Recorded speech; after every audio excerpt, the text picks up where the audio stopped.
Okey guys, ada berita terkini berkaitan dengan kerajaan negeri Sabah yang mana ada mencadangkan penambahan bantuan kewangan kepada rakyat Sabah bagi meringankan beban kos sara hidup. So guys, Assalamualaikum dan salam sejahtera kepada korang semua yang sudi menonton Saja Sembang. Baru saja dipost terkini di muka buku Sayang Sabah 3 jam yang lalu. Jom kita baca paparan ini. So, kerajaan negeri dicadangkan tambah bantuan RM100 ringankan beban kos sara hidup rakyat. Yang mana, kerajaan negeri dicadangkan menambah bantuan kewangan yang rakyat Sabah bagi meringankan, kepada rakyat Sabah yang meringankan beban kos sara hidup yang semakin meningkat akibat tekanan ekonomi global.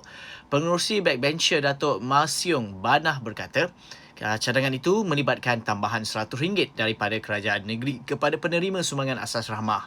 Jika kerajaan negeri mempunyai sumber kewangan mencukupi, saya mencadangkan sumbangan tambahan 100 kepada secara one off menjadikan jumlah keseluruhan 200 kepada golongan sasar di Sabah. Katanya ketika membahaskan ucapan dasar mesyuarat pertama penggal kedua DUN ke-17 di sini hari ini. Apa yang dicadangkan tu sebenarnya kata bantuan yang one off tu, of course sepatutnya bukan 100. Macam benda itu kan aku yang dapat juga kan. So at least 200 lah. Aku pun bukan mencadangkan, aku pun agree kalau perkara ini melibatkan semua pihak, bukan kerajaan negeri Sabah sahaja.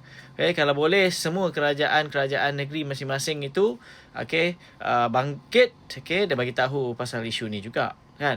Sebab kita keadaan sekarang ni at least one off tu pun bukanlah dikatakan one off sekali tu je. At least boleh lah bagi macam setiap berfasa lah, berperingkat macam STR kan. At least kita dapat merasai nikmat tu lagi sekali.